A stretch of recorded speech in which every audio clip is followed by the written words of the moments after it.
If you are enjoying Teaching Through Emotions, you should go check out Those Who Can't Teach Anymore. This is a Signal Award-winning and Ambie-nominated narrative podcast series that explores why teachers are leaving education and what can be done to stop the exodus. The most recent season, which is awesome, follows 15 teachers from across the country who kept audio journals of their 2023-2024 school year. These teachers range from first-year teachers to 30-year vets. Some love teaching, and some are trying to get out. They recorded at home, on their couches, in their kitchens, in their classrooms, or on their drives to work about the day-to-day of what it means to be a teacher. In each episode, host and English teacher Charles Fournier, who is a fantastic, lovely man, combines these teacher stories with research. He does such a good job to give a realistic look at the year in the life of teachers. And he does it month to month, so you get the teacher's thoughts month by month.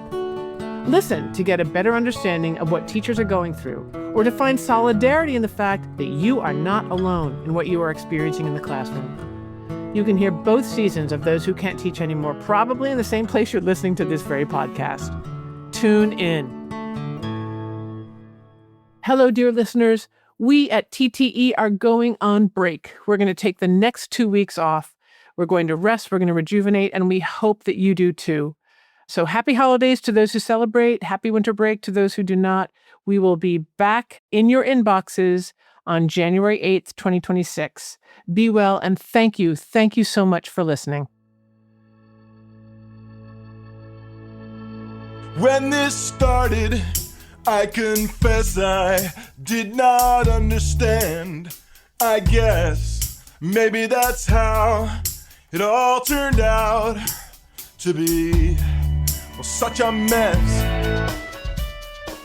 If you're new here, welcome. I'm Betsy Burris, a teacher educator and psycho coach. Every week, I podcast or write on Substack about using your emotions to feel better and teach better. Sometimes you'll hear stories of educators as told to me or sent into the Teaching Through Emotions hotline, all of them discussed with me and my co-host, Joe Johnson. And sometimes you'll hear an interview with someone who offers an interesting perspective on teaching and learning. We unpack it all here on the feed and on Substack. I'm so glad you're here. So, Joe, how are you? It's Saturday. We're recording on a Saturday. That's different. That's how devoted we are. It's Saturday. We could be doing anything. We could be anywhere. We choose to be here. I'm doing well. How about yourself? I'm doing fine. It's very cold these days, but very snowy, which I love. So it's worth it. I love the snow cover. Have you ever heard of ghost moose? No. Apparently, in these mild winters now, moose get hyper infected with ticks, just absolutely covered in, and they itch so much that they're continually rubbing themselves on trees, which breaks off their hair, and they wind up just sort of glowing white, and eventually it kills them. And they find them, and they've got hundreds of thousands of ticks on them. And the solution is long-term snow cover. That's what kills ticks. That's what keeps the ticks numbers manageable. So Year by whenever year. I've become like obsessed, I just want there to be snow on the ground for weeks and weeks and weeks at a time. I look out at the winter wonderland and I just think, oh, dead ticks. Kill the ticks. That's a great way to think. I fucking hate ticks. They scare me and they're disgusting and they're scary looking. Yeah. I hate ticks and mosquitoes. Those are two life forms that I have no problem killing, but I don't Snappy even want to fingers. encounter a tick. Oh, yeah. Ew. They're nasty. Well, Gross. okay. I just want to tell our listeners that before we started recording, Joe and I were talking about toilets. And I told Joe we're not talking about toilets anymore, but now we're talking about ticks. So it seemed to be that we're doing a tea theme this morning. If you let me drive, we're going in the ditch. That's what's happening. We're going to stop this right now and try to move into the episode, which is, in today's episode, we're going to be talking about a teacher's encounter with an irate parent. An irate is a very nice word for this parent. We're going to be diving into this teacher's experience, and we're going to be hypothesizing about why she had this experience and then what she did with it. You ready? I am way ready. This is a subject any teacher has had to deal with There's two kinds of teachers, those who have dealt with this and those who are going to. That's great because it is so true, especially in these days, I think, more than ever. Okay, so this is a middle school music teacher, very devoted. I know her, I've worked with her. She's very kind, just really kind of radiates kindness and gentleness.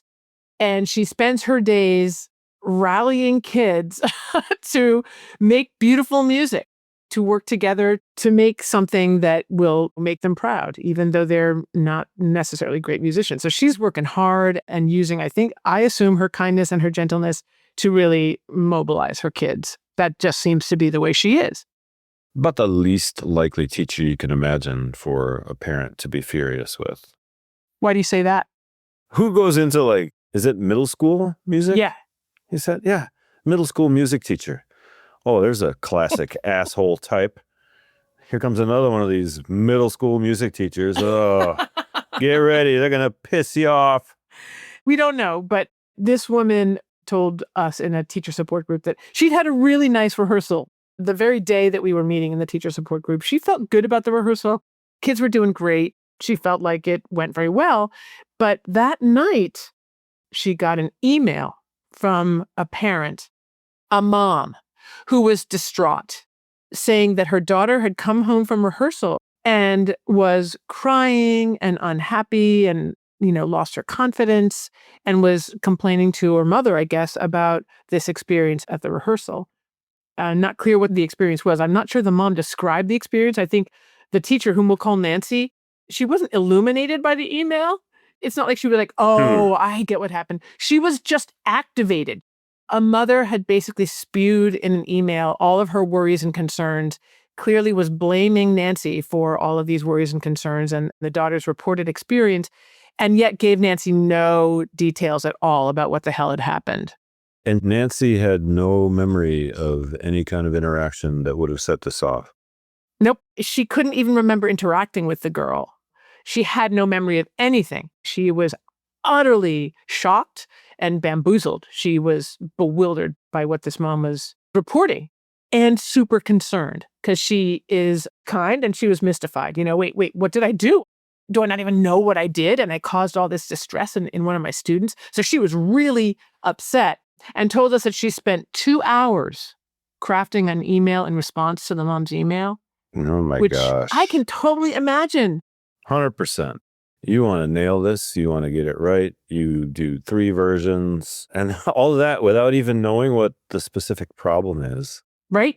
Oh. And the communication is linear. It's sequential. It's not like she can ask the mom questions and get what she needs to know before she can respond to the problem. She has to guess. To me, it was like she was writing an email into the void. The way I described this is the mom came at the teacher but didn't give her any information. So thereby creating a void that the teacher had to fill all by herself, that Nancy had to fill in her imagination, like, oh my God, what the fuck happened? What did I do? And how do I respond to this mom to make it better for the mom, but for me as well? So she crafted the email and sent it and heard nothing back, I think, and basically spent a sleepless night. She got to just not sleep that night. Yeah, I tell you, you have 100 positive interactions as a teacher and you forget them immediately. You have 1 negative interaction and that's all you can think about for a month. Yeah. At least I'm that way. Yeah, I am the same way, unless I resolve it, which is always the best. But the night when you have an experience like this, at night, right before dinner or right before bed, and there's no resolving it, no matter how much you want to, for me, that would absolutely keep me up. It would bother me that I was not understood or I was not able to communicate with someone who needed to be appeased, whose anxiety needed to be alleviated. My anxiety about that anxiety, I just can't imagine a worse situation for a teacher. Yeah.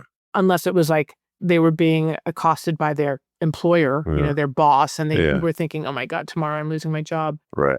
Okay, so she spent the night awake. And I guess the next morning, she got a very terse email back from the mom that said, call me at your earliest convenience, with no punctuation. That's all she said. Call me at your Ugh. earliest convenience. To me, this detail about the no punctuation, I know I'm going to make a big deal. I'm a punctuation policewoman, but no Yeah. punctuation, scary. First of all, like, oh, so you're commanding me now. You're giving me commands. I see. That's where we're at. Exactly. And secondly, a command in which I don't even merit a period. Like you're too busy, you're too stressed, you're too whatever to actually write an email that shows any care, but absolutely, but it's a command. Entitlement. I wonder, did she know this person? Did she know the parent already, or had they met? If they had, Nancy didn't mention it. Yeah. She didn't share with us any guesses about what was going on with the mom, so I don't think she knew her. No, and there are phrases that you only use in certain ritualistic situations, like at your earliest convenience. Nobody's saying that on the playground or at the office Christmas party. That's the equivalent of, a glove across the face. I love that we're doing this textual analysis because at your earliest convenience is actually quite formal. Yeah, very. Call me ASAP would have been more in keeping with the tone, but call me at your earliest convenience with no punctuation is so weird. It's like this weird combo of formality and entitlement and assumptions, like presumptuousness. Given the situation is that apparently something happened to upset her daughter. By now, it's 2 days ago, and nothing's on fire. Nobody has got a tourniquet on some kind of wound. This is not an emergency situation at all, but at your earliest convenience kind of implies, I want it right now, but maybe other things are more important to you. Yeah.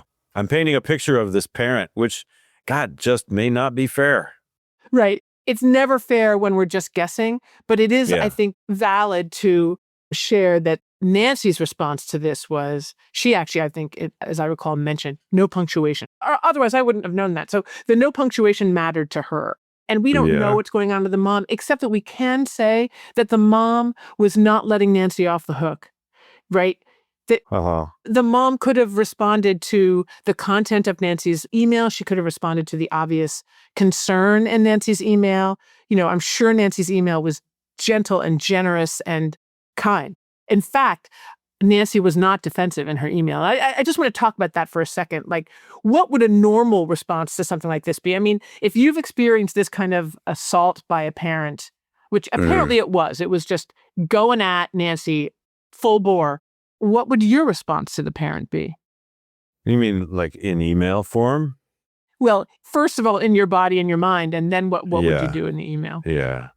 Oh, those things just set me off because I walk around terrified that without knowing, I have somehow hurt someone or offended someone. And when you find out that you have, I don't know, it sets me off in a way that almost like the same sort of feeling you get when you look over the edge of a tall building. Like, how far are we going to fall here? How bad is this?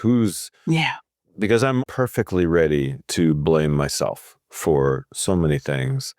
And so far, I don't have enough experience in the world to have consciously come to the decision that, most of the time there was no malice. You didn't do anything, certainly not on purpose.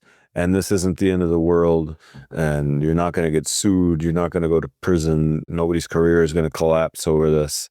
Like the perspective is just not in the cards when this kind of thing happens. And I do the same thing. I just craft these return emails so carefully. And, sometimes I craft them in a way that's like, I'm not including all the curse words that I want to say, but that's not at this level. This is the first interaction. You're just trying to express, oh, I'm surprised. I didn't know anything was amiss. And I try to avoid the S word. I try to say that I'm sorry because it's like, well, I don't even know that I did anything. Yes. I'm so, I don't know what to say. I'm so shaken to hear that Susie, something went wrong. I hadn't noticed a thing. Let's talk as soon as we can. That sort of thing. Yeah. So I love it. I love your description of looking over a precipice and being like, oh my God, how bad is this? And where's this going to take us? And am I going to get sued? Am I going to lose my job? I'm just so interested that that's where we can go when basically we're attacked. And when the solution to the issue is a relational solution, the fact of the matter is that this mom needed something from Nancy. She was doing a terrible job of asking for it. Nancy was trying desperately to figure out what she needed and to give it to her by email, and obviously failed because she had to call her at her earliest convenience. She was getting no data that would allow her to repair the relationship, which is where the problem was. But when we have this kind of thing happen to us, it's like being trolled, I think. Our minds go to, what's wrong with me? What did I do wrong? And how am I going to get in trouble? And who's going to hurt me back? It's crazy how awful that is, and how we as human beings can set each other off in these ways. And in this case, I just want to say this mom did let it continue for Nancy. She was not merciful. She was merciless. And call me at your earliest convenience. I'm giving you no more information. I'm just going to keep you nervous. Yeah. I'm going to keep you anxious. I'm going to make you anxious. I'm guessing the way I'm anxious, the mother, but we can talk about that later. Still, that's what she chose to do. And to me, that's despicable. When the relationship is where it's at, the relationship is where we can repair, the relationship is where we can offer each other what we need. And what that mother was offering Nancy was what the mother needed, which was to pin Nancy to the wall and watch her squirm there. Yeah. That's how it seems to me. Oh, she has made up her mind that the teacher is completely in the wrong. And not to get sarcastic or anything, but in my precious little angel who can do no wrong has been unjustly harmed. So Exactly. That's the other thing. The whole mama bear business comes out. I've felt it myself. Yep. People say Papa Bear, but Papa Bears actually spend no time taking care of the cubs. So it's still the mama bear thing. But it comes out like you think somebody has harmed or offended or unjustly caused your kid distress. Yeah. So then now we're dealing with two people who are reacting irrationally, potentially. The mother with a version of things that may not be accurate, and the teacher with a version of things that they're making up in their own head and are terrified of. Right, exactly. And ideally, I think Nancy's situation ended up being the ideal situation, but any normal situation, any normal teacher could easily have felt defensive, depending on what was being lobbed at her in this email, which is the very normal response to feeling attacked. There's no question that Nancy felt attacked by this mom. She actually said, as I recall, she needed to kind of dampen her sense of defensiveness. And we all want to defend ourselves against someone's throwing javelins at us. We're going to try to wait a minute. No, don't hit me with that. Yeah. Oh, yeah. So that's why I think it probably took her so long. And that's probably what happens with you, too, when you craft an email in response to this kind of attack. You have to not just mitigate your defensiveness, but erase it, like drain it out of you, even though you are feeling actually endangered by this out of the blue object who's coming at you like a projectile. Absolutely. You've only got one speed for the reaction to something that is perceived as a threat. And there's nothing. It's instantaneous. I guess just That's through the speed. experience, you have to see yourself reacting that way and bring yourself around to a position where, okay, I'm not going to go full blown hedgehog quills up and panic. But that's tough to do. It is tough. And so given that one-way relationship where Nancy was pinned to the wall and the mother was in charge of all information and all communication, basically, Nancy lost sleep. And the next morning she got this email and called the mom. I do want to say, before we go on, you were talking about Mama Bear, which I also, first of all, I just want to express my appreciation for your recognizing the gendered nature of care, right? It's not a Papa Bear. Dads can be Mama Bears. Right, exactly. Dads can be mothers, but we're not going to call fathers the same thing. Fathers and mothers are not the same thing, at least not now. Haven't been since the beginning of recorded time, but maybe in the future they will be. But we're going to go with the gendered notion. This is mothering. This is mama bearing. And you and I, we totally agree. When we sense that our kids are under attack, this is what the mom did. She went on the attack. Okay, so that's one interpretation. Another I just want to throw out there is, because I think it's important to consider, is fusion. That it's possible that the mom was fused with her daughter. That is, an attack on my daughter is an attack on me. Yes. Any wrong that's done to my daughter, no matter what that wrong is, no matter if it even existed, even if it's a misinterpretation by my daughter, if she feels wronged, I feel wronged, and I'm going to go after the person who has wronged me. Mm. Right? Yeah. Which it's so interesting that the vehemence of this mom's attack on Nancy implies fusion to me because it was so visceral, apparently, and vitriolic. And the mom had no separation from her daughter. It felt like she was going after Nancy for her own relief and couldn't find relief in just, having an adult conversation. In other words, the mom seemed regressed too. She couldn't be an adult with Nancy. She was almost literally her daughter. That's how it seemed to me. She was adult enough to use expressions like at your earliest convenience. There you go. That broke to not through. Swear. Well, we don't know. I don't know if she swore in the original email. Yeah. Right. But yeah, there's definite regression happening. She's operating from an adrenal place. Yeah. Rather than a cerebral place, Right, exactly. And that's beautifully put. So why was that mom in that condition? And why couldn't she pull herself out of it? Just as you were saying earlier about teachers, how you have to work yourself out of a natural response, the one speed response, which is instantaneous and defensive usually. The teacher knows that they have to work themselves out of that response because it's not going to get them anything. But damn, the parents don't know that, apparently feel that they don't have to. And that makes me mad. So if there are any parents out there, I just want to say, we get why you might be distraught and distressed and unhappy with your teachers, but there is both the step of bringing yourself down and keeping yourself at the adult level and being a grown-up and talking to another grown-up. But there's this other step of actually talking with your daughter, talking with the child and getting the story. There are many more perspectives on this story than just yours and just your daughter's.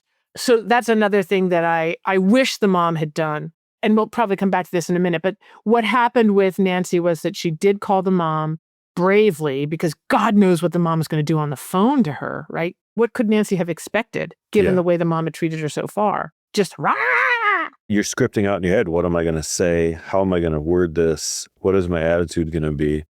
It doesn't paint me in a real powerful light, but I've been walking around the room, shaking my head and shaking my hands out before a call like that. It just makes me really nervous. Yes. I'm not good at it. Yeah. I'm not good at it. I had some fantastic advice though at one point, which I was sweating about a conversation I was going to have with someone at work. And I was saying, God, it's just going to be a fight. And this person said, why? I said, well, because she's going to come after me. And he said, yeah, but I mean, she can jump down in the fighting pit and say, get in here. And you don't have to. You could just say, no, I'm going to stay up here. We can keep talking, but I'm not going to fight with you. It's like, oh my God, that's true, isn't it? I don't have to automatically accept any invitation to fight. Yeah. Physically, metaphorically, in any way. I don't have to do that. But I don't think most of us operate that way. If somebody throws a spear at me, well, obviously I'm throwing one back. Yeah. Right. Yes. And that's this beautiful step that you're mentioning of just slowing it down and stopping yourself and thinking, what Nancy did before she wrote the email. How am I going to handle this? What stance am I going to take? Here's the thing that Nancy did that I think was really brilliant and is exactly what you're talking about. She decided she was just going to listen. She was going to call the mom and she was going to listen to the mom.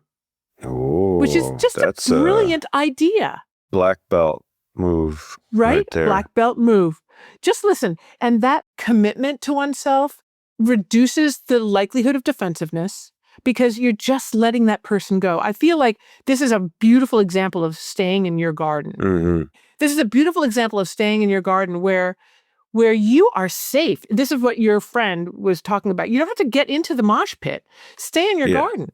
Where you're safe, where you're not malevolent, where if something happened, it was a mistake, and you believe you can repair because you're a good person, and you want to know what's bothering the mom. So you're the adult in your garden, watching and listening to someone be a child in their garden or be whatever they are in their garden without judging them, but just letting them be, knowing, trusting that you will eventually be able to talk over the garden wall with that person and say, the best way to start is, oh my gosh, that must be so hard. I'm so sorry you feel that way. I've been there. I've been there. Right? I've right? been there. Something bad happened that made my child upset, and I just was looking around like, okay, I'm going to murder someone. Who's it going to be? Exactly. You know? Exactly. So you just join with them. Right. As a teacher in your garden, you join with them in ways that aren't self-incriminating. You're not saying, oh, I'm so sorry I did that. Or you can say, I'm sorry this hit you this way. And I'm sorry that your daughter felt this way. And we're going to figure out ways to avoid it in the future. And I want to really scour out what happened and why she interpreted what happened the way she interpreted it. But that comes later. The first step is to listen Yeah. without getting activated, recognizing that, oh my God, they're teaching me about their garden. Mm-hmm. And that's interesting. It's not my garden. I'm interested and I care. I'm curious and I'm compassionate. And then the compassion leads you to say, I'm so sorry about this whole kerfuffle. Right. And I feel for you. That must be really hard. I know how, as you said, Joe, I know what it's like to be a mama bear. And I totally understand. I totally understand why you did what you did, why you feel the way you feel, right? Yeah. Right. That is not actually taking the blame. Exactly. And that is something that one must avoid doing. In my garden, you might want to blame me. I'm not taking it on. Yeah. I'm listening to you and being able to feed back to you what the source of your agitation is or sources are. And I can easily see them and I can easily feel compassion for them. And then I can express to you how I care about you and your experience right now, all without taking it on. If you're enjoying Teaching Through Emotions, you should also check out Teach Me Teacher. It's a podcast that refuses to play small, bringing educators conversations that stretch far beyond day-to-day frustrations into the ideas shaping the entire landscape of education. Instead of focusing on our worst moments, Teach Me Teacher spotlights the people pushing teaching forward, from the White House to the classroom.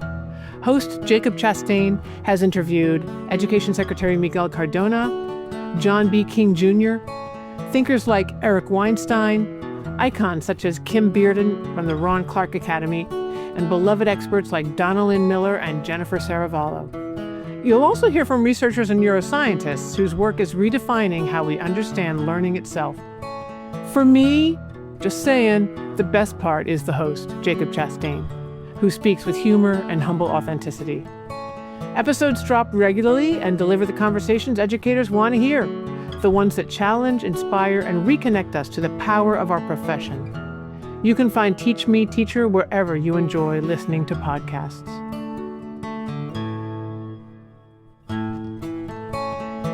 Wow, this next episode we're working on is quite something. It really is. I just wrapped up mixing it, and the story just works. I can't wait for listeners to hear it. Yeah, they'll love it. But you know what I'm even more excited about? The stuff listeners don't get on the main feed. Oh, I know exactly what you're hinting at. The really good stuff. I mean, Betsy, the bonus episode about the chaotic school, I'm still thinking about it. Oh yeah, or your PSAs, like the one about how schools can feel like emotional jail for kids. Oh, you mean my rants? Okay, listeners, here's the deal. Teaching Through Emotions is an independent, self-funded podcast. It's truly a passion project, and I love bringing these educators' stories to you. But it's not a solo effort. I have an incredible team. Julian, our producer who makes everything sound amazing. Hey everyone. And Andrea, our marketing pro who helps share these stories with the world. Hey there. To keep creating the show with this amazing team, we really need your help. When you become a paid subscriber, you're doing more than just supporting the show. You're joining the Teaching for Emotions support group. You'll get those bonus episodes we just talked about, plus other surprises we save only for our paid subscribers. Exactly. And we're setting a big goal this fall. We want to reach 100 paid subscribers.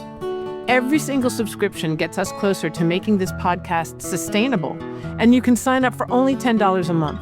That's just the price of 2 coffees. If you're willing to make your coffee at home twice a month instead of stopping by the drive-thru, you'll get to support an independent podcast that brings you comfort, support, validation, and all the resources you need as a teacher. And as a person. Honestly, it's the best way to help us keep the show running. And it's a perfect win-win. You support us, and we get to support you with even more great content. Just head to teachingthroughemotions.com to become a paid subscriber. Thank you so much. Now, let's get back to the episode. It sounds like Nancy knew quite to a certainty that she had not, in fact, done anything inappropriate. She looked at it and knew, okay, no, that whatever happened, I don't even know that the kid was upset. Whatever happened is a misunderstanding or a misinterpretation or a mistake of some kind, which those happen and those aren't necessarily anybody's fault. But I don't have to walk into this thinking, with my hands bound, heading for the gallows. Like, Right, exactly. let's sort this out. Let's figure this out. Yeah, I don't think she felt confident that she hadn't done anything wrong. I think she went in knowing that she had no idea, right? Mhm, That's yeah. different because I think I did nothing wrong can also lead quickly to defensiveness. But if you go in being like, something happened and I have no idea what it was, that's an open-hearted, open-minded attitude that I think Nancy took automatically. That just was her natural reaction to the situation, which again is brilliant. That's like advanced emotion work outcome, Yeah. right? Yeah. I don't know what happened. I'm okay with not knowing what happened. And I trust that I can be in my garden and pump out the compassion for this person who's suffering. Maybe because I did something. Probably not, because I can't figure out what it was. That's not the point. The point is that I'm going to communicate with someone who's hurting right now. Yeah. And I want to make sure I can do whatever I can to understand what her distress is about, what role I might have played in it, and then to plan out with her how we're going to avoid that happening in the future. So it sounds like this must have ended well. It ended well. Huh. What Nancy said was, now that we know each other, there might not be any more problems. Which goes back to what you said before. I don't think she knew her. I don't know that Nancy had met the mother or not, but she clearly didn't know her now. And Nancy feels very confident that the mom needed to connect with her, to feel like she, meaning her daughter, again, blue fusion much? Yeah. The mom felt known so she could trust the teacher to know her daughter, kind of thing. Yeah. Boy, that just putting a face to the name is so important. And putting a personality to the name.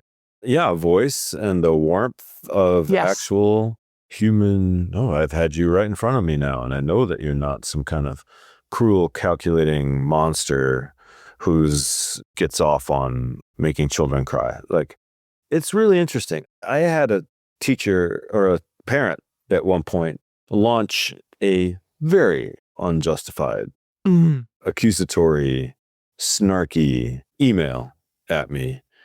And happily, it's just so helpful to have a partner. I went over how I should respond with my wife. I read like a version of a response email, and she said, I like this, I like that, I might take that out.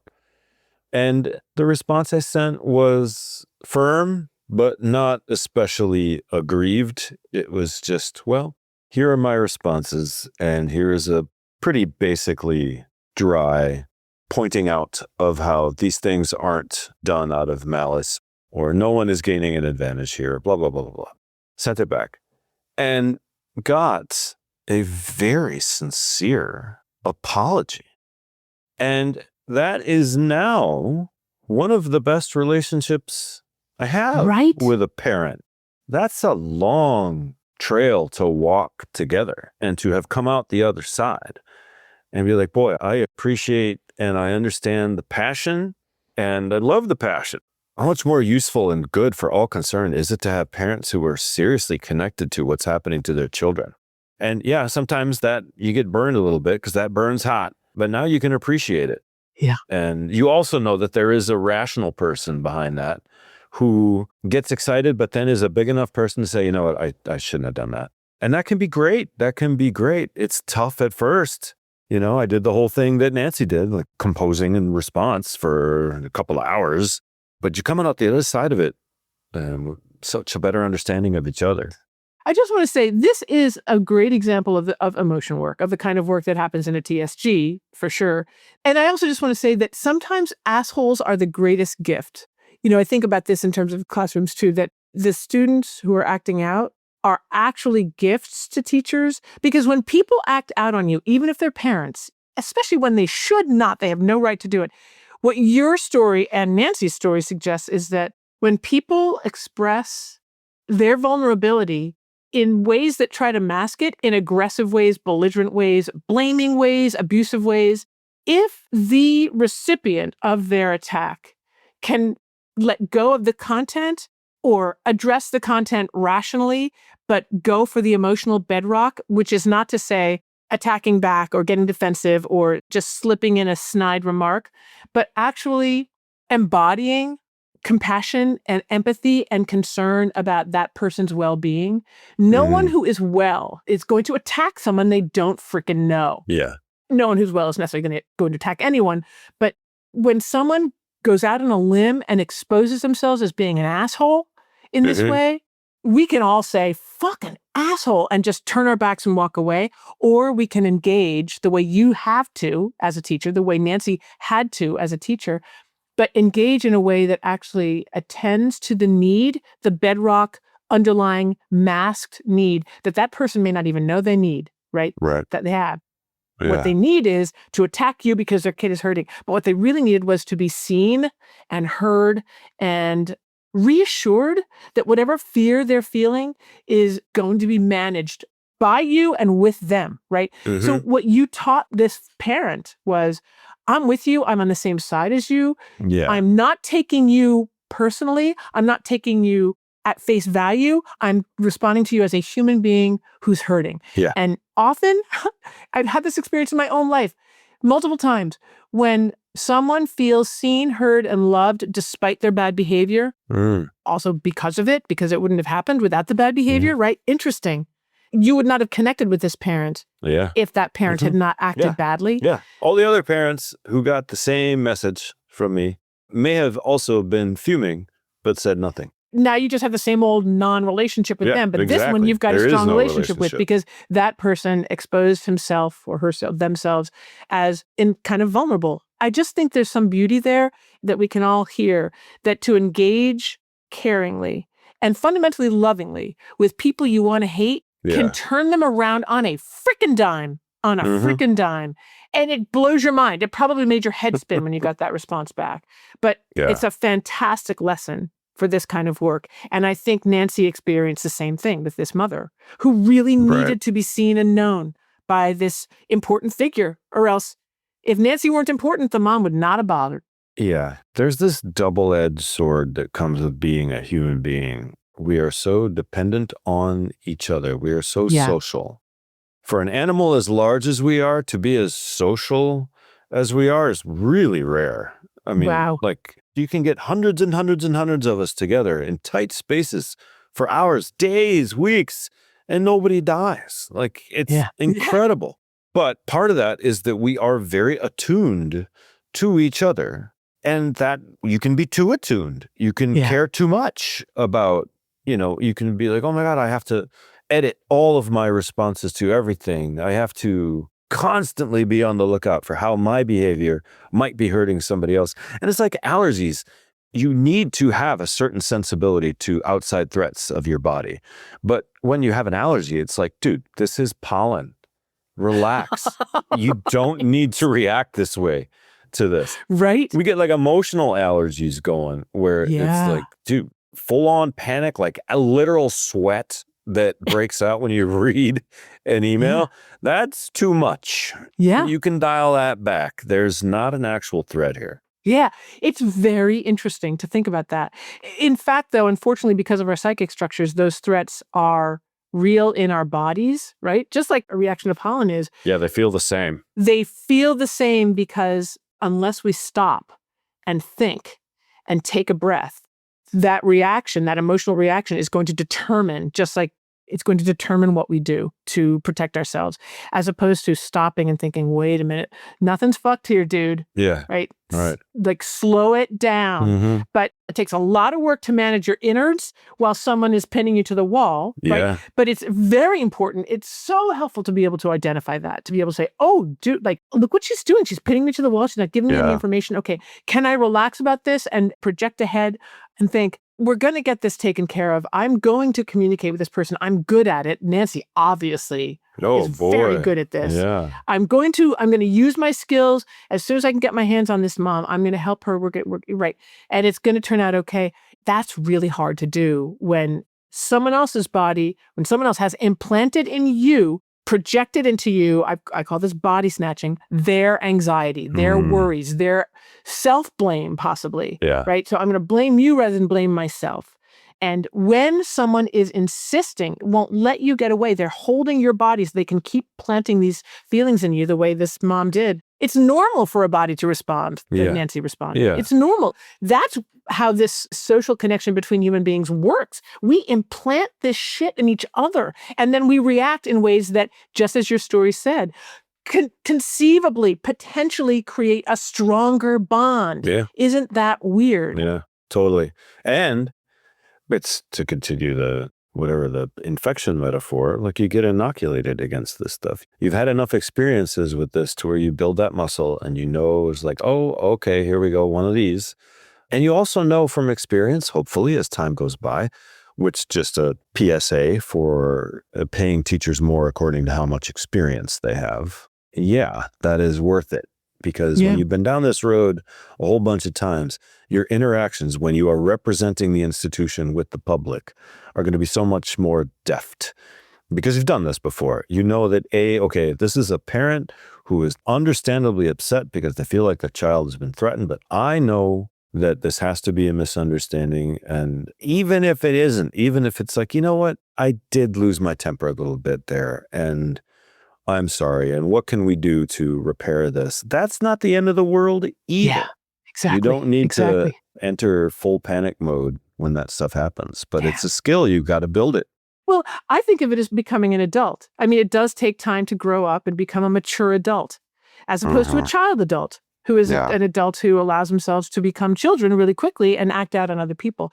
So you're saying teachers who are adults, who have gone through it and have developed the muscles to actually be adult in the face of child adults or in the face of actual children who are acting out, which is what you're set up for. Yeah, right. That's a professional skill set. That's a professional stance that is really, really valuable for a school. Not just inside the building, but outside, as you're saying. Yeah. Yeah, it's really great. It's the kind of thing that you get trained on. You don't get practice with. Well, it's really hard to get trained on it other than just to live through it. Yeah, But again, just another plug for teacher support groups.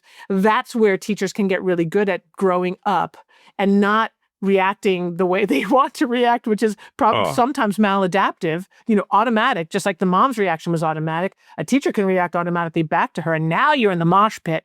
But teacher support groups help teachers step back and think, oh, that's what might be going on. Okay, great.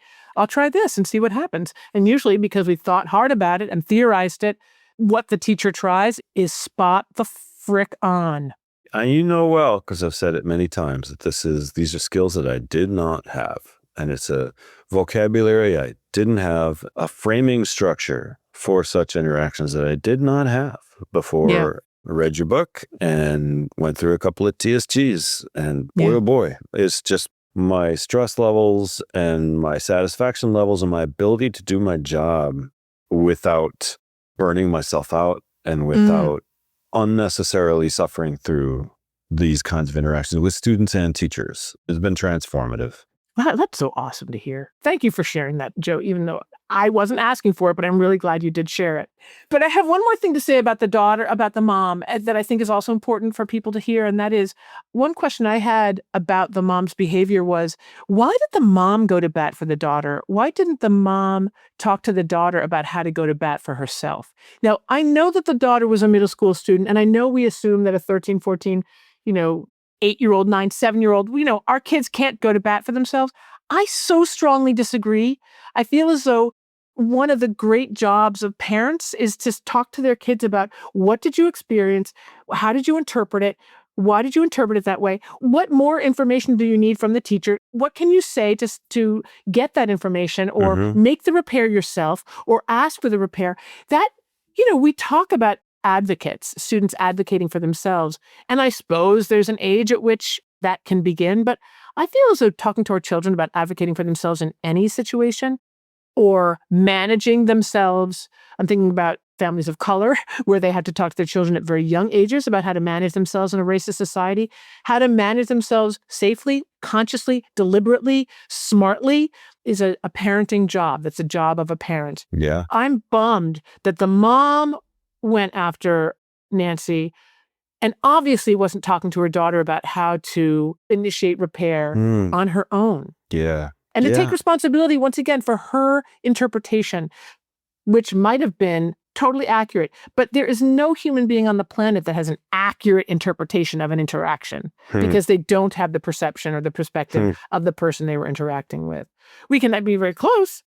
My reality matters, so I have every right to represent my reality, even if I don't know what yours is. But damn, I should be asking what yours is and practicing getting good at that before I launch my missile at you. Right. Yeah. It's imperfect metaphor, but I think about, self-defense classes where anybody who has no experience in sort of the rough and tumble of the physical world needs to learn what it feels like and that it's going to be okay for them to, even just like use your whole body and hit this bag as hard as you can. And, they go like thump. You don't know, right? Because you've never done it. But you're not using as much of your body as you have. Like you have this incredibly powerful leg. Throw your whole weight into it. Hit it. And after you've done it a few times, it's like, okay, when the situation arises now, my body knows what to do. I can use all the tools at my disposal. And emotionally, the same kind of work can get done. Imagine, oh my gosh, I missed a few opportunities at this with my own kids. But the emotional strength that you would be building in a kid by saying, you know what, let's talk about how you can go talk to Mr. Johnson about how this interaction made you feel. And boy, unless the teacher is a monster, how positive, I'm just imagining. And the times when a student has kind of stood up for themselves and is like, you know what? Yeah, you're right. That's a perfectly reasonable way to think about it. I hadn't looked at it that way. Thank you. Let's talk about this. What great work that is to do with a kid. But again, the mama bear instinct, which again, disclaimer, I'm trying to degender, kicks in. And it's satisfying to run in there and growl and throw your claws around and be like, get off my kid. It is satisfying. Yeah. It is self-righteousness. And that feels good, especially if you're feeling one down for some reason. So it's tons of work to be done on all sides, not to mention we haven't even talked about the child. What was going on, what really happened, and what was going on in that child, and why did she activate her mom, and was she trying to, and how she was triangulating, like now it was the mom and the daughter and the teacher, what was happening there. Very interesting. We don't know, and I didn't get any more information about that from Nancy, but these are just things for us to be thinking about. This is going on all the freaking time among this social species called human beings. We're doing this all the time to each other. And if we can stop for a second and think, then it can really crack shit open and make it interesting and make us all feel much more empowered and encourage us to be adults with each other as opposed to the child adults that we're seeing all over our country right now. So it's very important, not just in the classroom, but in my view, everywhere. Yeah, no, true. It's emotional work, and it is work that pays off. But lots of people walking around in their lives avoid work. Yeah, avoid the work. Exercise. Like you avoid it because like, it's easier not to do it, and I don't want to do it. Okay, but you would be way stronger afterwards. And you'd feel better. And I actually don't even think it's that hard work, right? It's not that hard. It's just kind of use a frame, flip it around, like look at, and it's interesting. But like, having the tools to talk about it helps. Yeah. And most people walk around in their lives never having discussed this stuff. Yeah. Damn. Ugh. It makes such a huge difference in my own life. It's hard to believe it. But listeners, take note, start doing it, leave a comment, let us know what you tried and how it turned out. So, Joe, what's your takeaway from this conversation? It's axiom time, Joe. Yeah. Mine would be stay in your effing garden. And I say that for two reasons. One is because it's such a foundational skill that I think a lot of people lack, kind of what we're talking about. And also because just saying, I've created some merch, some Teaching Through Emotions merch, one of which around this expression, stay in your effing garden, there's a t-shirt and there's a mug that you can buy. You'll have to go to my website and figure out where it is. But I can tell you it's tte.printful.com, I think. But, stay in your effing garden. Yeah. Wear the t-shirt that reminds people to stay in their effing garden and reminds you, drink your coffee out of a mug with stay in your effing garden facing outward if you're right-handed, so that people can remember. That's crucial. If we can stay in our effing gardens, and by the way, if our gardens are actually enjoyable to be in, like if we can feel safe there, if we can trust ourselves there, if we can feel, just as we've been talking about and you've been describing too, Joe, I'm going to be okay. I can handle this. I know I'm a good person. I can listen. I can feel compassion. I can reach out. I can connect. I can use my words. That's part of being in your effing garden and making it a pleasant place to be for you, so that you can engage in the world, engage with the world and in the world with goodness. So that's my axiom. Maybe mine would be something like, it may set off a serious reaction when you get really small stimuli like pollen and you swell up and you sneeze and you get runny. But it is just pollen, which once you look at it closely, you realize, oh, this is not actually a threat. And you know what? The pollen is what makes the flowers grow. Love it. And the acting out can make relationships stronger. Yes, the flowers Right? don't bloom unless, Right? Right? The flowers and the relationships don't bloom. Oh my God, we are really digging this one. nailing it. Now make right. a t-shirt. Gotta make a t-shirt. Yeah. Tell me, I'll make the t-shirt. You give me the slogan. We'll have to get a design of like pollen sprinkling all over or something. So yeah, let's work on it, Joe. Listeners, keep your eyes on the merch. And please leave a comment. We do want to hear from you. And Joe, thank you so much. As always, super fun to talk to you. It's always fun, Bets. Thank you so much. Talk to you soon. TTE is a Podvision production, created and hosted by me, Betsy Burris, and co-hosted by Joe Johnson. Production and audience development support from Julian Androkaya and Andrea Koskay. Crucial editing by Brad Wells. And the music, which makes me smile and dance every time I hear it, by Tom Burris of Jabbering Trout. Thanks one and all. If you like this episode, text it to a friend. And if you haven't already, sign up for my Substack, where you can become a paid subscriber and get all kinds of goodies, including exclusive podcast episodes that will change your life. That's teachingthroughemotions.com. Thank you for listening. It's all true.